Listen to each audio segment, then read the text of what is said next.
Bienvenidos a esta charla de Díaz Reus International Law Firm sobre la designación de los carteles mexicanos como organizaciones terroristas extranjeras, conocidas como FTO, y sus implicaciones en materia de cumplimiento normativo para empresas, inversionistas y organizaciones con operaciones o vínculos comerciales en México. Este es un tema de alta relevancia jurídica y empresarial, porque no solo involucra asuntos de seguridad y política internacional, sino también riesgos legales, regulatorios, reputacionales y de debida diligencia para quienes hacen negocios en la región. Para conversar sobre este tema, hoy nos acompañan dos destacados profesionales del ámbito jurídico. Nos acompaña Isabela Hernández Peredo, abogada asociada de Díaz Reus International Law Firm. Isabela es abogada mexicana con experiencia en litigios complejos, resolución de controversias comerciales y asuntos internacionales, especialmente en sectores estratégicos como infraestructura, finanzas, energía, medio ambiente y competencia económica. También nos acompaña Gilel Silvera, socio oficial de la Oficina de México de Díaz Reus. Es abogado mexicano con más de 20 años de experiencia asesorando a empresas nacionales e internacionales en litigios, asuntos corporativos y estrategias legales de alta complejidad. Isabela, Gilel, muchas gracias por acompañarnos en esta conversación. Bienvenidos. ¿Cómo están? Al Hola. contrario, muchas gracias a ti. Sí, gracias a ti, Oscar, por el tiempo y el espacio y, como bien dices, para hablar de este tema que cada día cobra más relevancia para el panorama mexicano. Y muy importante para empresarios, para todo lo que tiene que ver con el sector real, financiero, y que busquen de otra manera quién los pueda asesorar adecuadamente. Para comenzar, quisiera preguntarles qué significa exactamente que una organización sea designada como FTO. Sobre todo, pues en este caso, por el gobierno de los Estados Unidos. Isabela, cuéntanos un poco tu opinión, por favor. Sí, claro. Bueno, la designación de una organización como Foreign Terrorist Organization, o también conocida como FTO por sus siglas en inglés, implica que el gobierno de Estados Unidos reconoce formalmente a un grupo extranjero como una organización terrorista. Y bueno, como contexto, la facultad para hacer estas designaciones corresponde al Departamento de Estado de Estados Unidos y puede incluir a determinados grupos en la lista cuando se cumplen ciertos requisitos establecidos en la legislación estadounidense.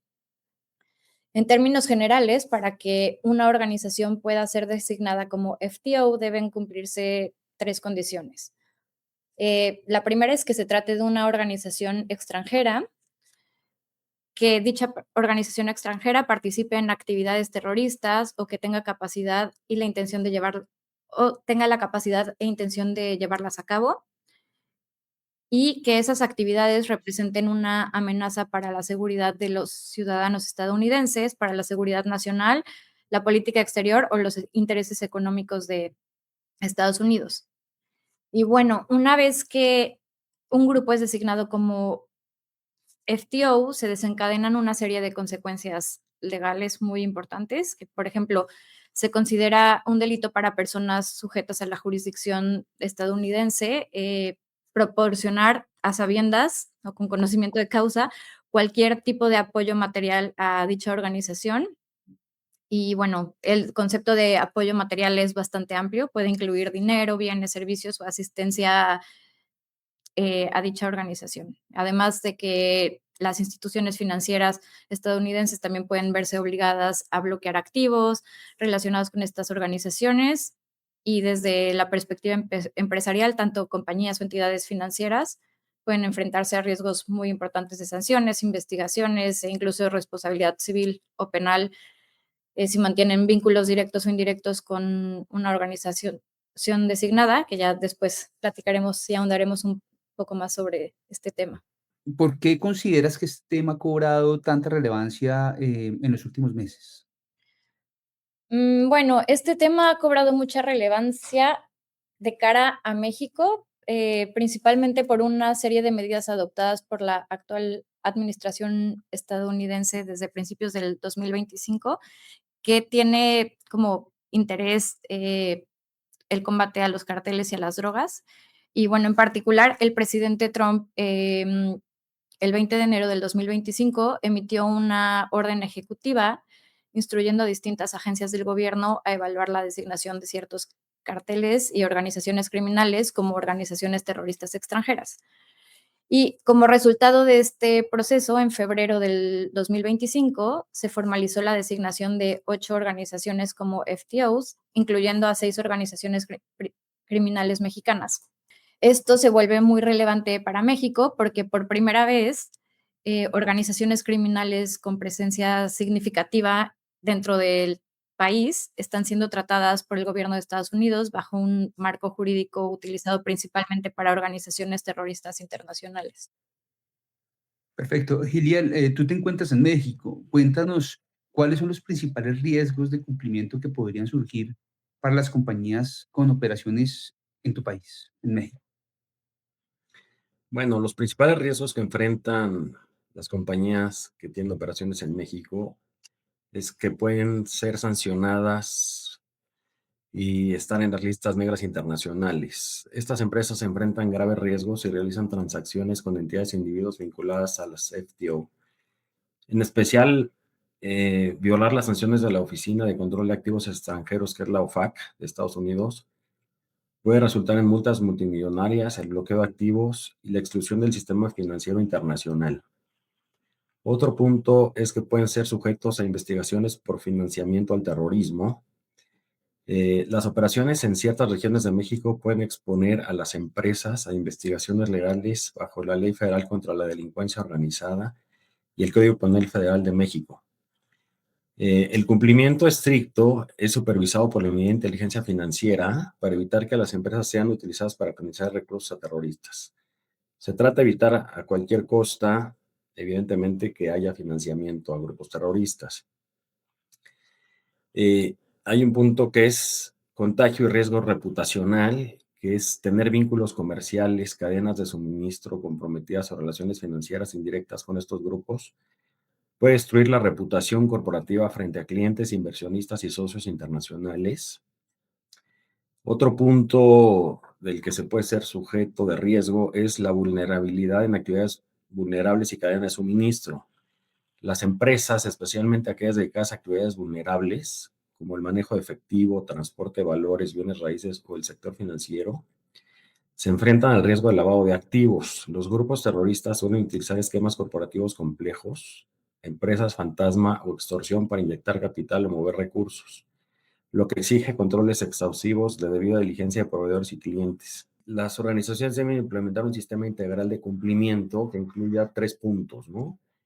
Que es la debida diligencia, que es monitoreo continuo de listas de sanciones internacionales, la evaluación de riesgos, que es realizar un análisis geográfico y operativo detallado de la zona en donde están operando, y una capacitación corporativa, que son programas de entrenamiento para la detección de operaciones con recursos de procedencia ilícita y financiamiento al terrorismo.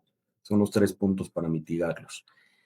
Y como comentario, me gustaría decir que hay tanto riesgo que el 23 de abril del 26 la OFAC sancionó a 23 personas y entidades que integran una red internacional de suministro de opioides sintéticos vinculada al cártel de Sinaloa, designando como organización terrorista extranjera.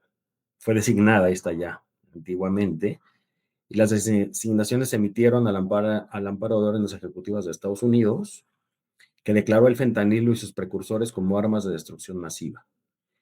Y si ven uno las conversaciones de Trump, siempre habla del fentanilo como de especial atención en estos temas de los cárteles mexicanos como organizaciones terroristas. Una empresa en general puede estar distraída en su día a día, eh, desarrollando sus diferentes acciones comerciales y tal vez puedan descuidarse en esos aspectos. Nadie tiene planeado estar pues, en esta condición, pero Correcto. cuéntenos como consejos, ¿qué acciones deberían tomar las empresas para poder fortalecer esos programas, sus propios programas de compliance frente a escenarios como los que nos cuentas? Lo más importante exactamente es el compliance o cumplimiento normativo, ¿no? No se trata únicamente de cumplir normas, el tema del compliance, sino es, en la práctica, permite que la organización identifique riesgos ordene responsabilidades y prevenga conductas indebidas, ¿no? El compliance en sí sirve para prevenir, detectar y responder ante riesgos que puedan afectar la continuidad, la reputación y la responsabilidad de la empresa, la responsabilidad legal de la empresa. Entonces, es muy importante la prevención en las empresas porque con eso se anticipan riesgos legales, fiscales, penales, reputacionales y regulatorios. Se pueden detectar conductas indebidas antes de que estas conductas vayan a escalar. También nos funciona para ordenar responsabilidades internas, reducir exposición a sanciones. Esto nos ayuda a generar confianza ante inversionistas, proveedores, clientes y también ante las autoridades, ¿no? Y fortalece una cultura corporativa basada en la integridad. Mucha gente dice, yo tengo una pequeña empresa, es importante que en una pequeña empresa yo haga un programa de compliance o tiene que ser nada más en una empresa grande, ¿no? En una empresa importante. Pero la verdad es que esto es un mensaje para empresas chicas y empresas grandes, que la necesidad de implementar un programa de compliance no depende del tamaño de la empresa, sino de la exposición al riesgo y la complejidad de sus operaciones. Entonces, puede ser una empresa chica o puede ser una empresa grande. Entonces, tiene que ser enfocada en los riesgos de la propia empresa, ¿no? Entonces, para que evidentemente esto vaya a todos los niveles de tamaño y de lo más importante es la exposición al riesgo que tiene esa empresa. Claro, porque cuando surgen situaciones como estas, no importa el tamaño de la empresa, se ven afectadas. Por ejemplo, tema con relación con entidades financieras, con bancos, con proveedores de servicio de pago, pues se van a ver afectados y todas las empresas, sean grandes, sean pequeñas, necesitan de estos servicios, entre muchos otros. Y quisiera preguntarles, ¿cuál sería esa principal recomendación para los líderes empresariales que buscan anticiparse a estos riesgos? Esa principal recomendación por la cual ellos pueden empezar. Lo más importante es que debe incluir una debida diligencia, que es una due diligence exhaustiva de proveedores y socios, eh, checar el escrutinio automatizado en la lista de sanciones internacionales, que repito, de la OFAC, y protocolos claros de mitigación, ¿no? Las estrategias claves para anticiparse y poder proteger a la organización incluyen debida diligencia mejorada, que es profundizar en la estructura de la propiedad real, en donde veamos quién es el beneficiario final de cualquier socio comercial, cliente o proveedor en mercados de alto riesgo para evitar el apoyo material a organizaciones terroristas. Entonces hay que checar no nada más a la empresa, sino también a los socios y a los beneficiarios finales, ¿no? Porque pues muchas veces crean empresas en donde las disfrazan y el beneficiario final puede ser un apoyo a organizaciones terroristas y se puede tener un riesgo como líder empresarial. Hay que monitorear las listas de sanciones, que es utilizar herramientas automatizadas para cotejar en tiempo real todas las transacciones, redes y suministro y bases de datos de clientes con las listas oficiales internacionales como la OFAC también, ¿no? Hay que hacer una evaluación periódica de riesgos operativos, que esto es realizar auditorías continuas enfocadas en la exposición geográficas, líneas de producto y el tipo de clientes, adaptando los controles internos a medida que involucran amenazas a la empresa. Y planes de contingencia y reporte, que significa establecer procedimientos internos claros para congelar fondos o rechazar transacciones sospechosas de manera inmediata, así como contar con canales de comunicación y denuncia con autoridades de inteligencia financieras competentes. La principal recomendación, como dije, es implementar programas de debida diligencia, conocimiento del cliente, tanto a sus socios como la empresa, para que no se vaya a hacer un apoyo material directo o indirecto a organizaciones terroristas extranjeras. Las empresas deben cruzar de forma proactiva sus bases de datos con listas oficiales, con listas de sanciones oficiales. Y los pasos clave para blindar la organización son estar revisando continuamente las listas de personas bloqueadas y evitar cualquier transacción con grupos catalogados como organizaciones terroristas extranjeras.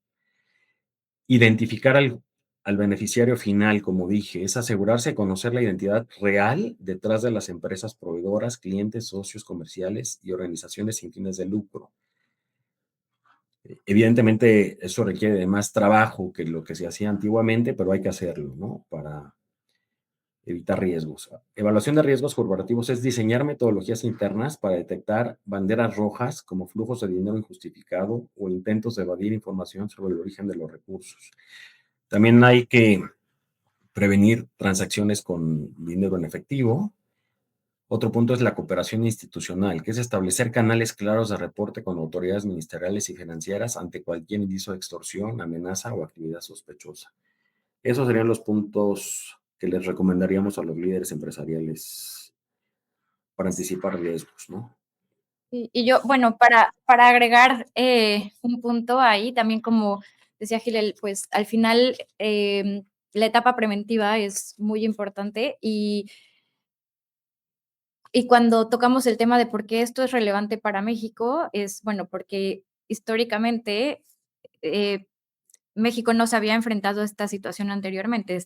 México y las empresas mexicanas están más familiarizados a temas de lavado de dinero, etcétera, etcétera, pero no al marco normativo de sanciones. Entonces, también como parte de la etapa preventiva, es recomendable que las empresas en México empiecen a familiarizarse con las sanciones económicas que puede establecer Estados Unidos y robustecer en ese sentido sus programas de cumplimiento, si es que los tienen, y si no, pues trabajar en, sí, en crear un programa de cumplimiento para sus empresas que enfoque los dos ámbitos, tanto el lavado de dinero como el tema de sanciones económicas. Sin duda estamos ante un tema que va mucho más allá de la seguridad o la política internacional. La designación de estos carteles como FTO abre una nueva dimensión de riesgo legal. También riesgo regulatorio, riesgo reputacional, como ustedes lo decían, pues para las empresas con operaciones o vínculos en México y por eso hoy más que nunca hay que ser muy estrictos en el cumplimiento normativo y la debida diligencia, que pues es algo que se vuelve fundamental. Con eso llegamos al final de la conversación. Isabela, Gilel, muchas gracias por acompañarnos y por compartir tu análisis sobre un tema tan relevante para las empresas, para inversionistas, para organizaciones de cualquier tamaño que en este caso tengan un vínculo con México. Me gustaría, Giliel, que nos pudieras recordar cómo podrían contactar a la oficina de Díaz Reus en México. ¿Tienes algún correo electrónico en que pudieran contactar? Sí, por supuesto. Vamos a Eh, dejarlo en son, pantalla también, ya no lo son debes dos, saber. son dos correos, que es hsilvera, ay, se me Arroba fue, díazreus.com, muy bien. arroba diazroyce.com, y el otro es hilel.silvera, arroba silveraabogados.com.mx. Perfecto, pueden encontrarlo en pantalla, perfecto. Y Isabela también, nos gustaría tener tu correo electrónico. Sí, claro, es ihernandezperedo@diazroyce.com. Y aquí lo importante, Oscar, es que yo que estoy aquí en la Ciudad de México, que tengo el acceso directo a todos los empresarios mexicanos, hacemos mucha mancuerna con Isabela Hernández en Miami para podernos apoyar también en temas que trasciendan en Estados Unidos y en México, ¿no? Como muchas veces suceden temas de fraudes en donde hay depósitos en bancos extranjeros, con empresas mexicanas, con depósitos en cuentas mexicanas. Entonces, lo importante es que hacemos siempre una buena mancuerna y un buen equipo, ¿no? Con Así el es, despacho de Royce de Miami. así es, Gilel. Muchas gracias, Isabela y Gilel. Nos vemos pronto. Amigos, Gracias, muchas gracias. Oscar. Gracias, Gilel. Bye. Gracias, Isabela. Bye.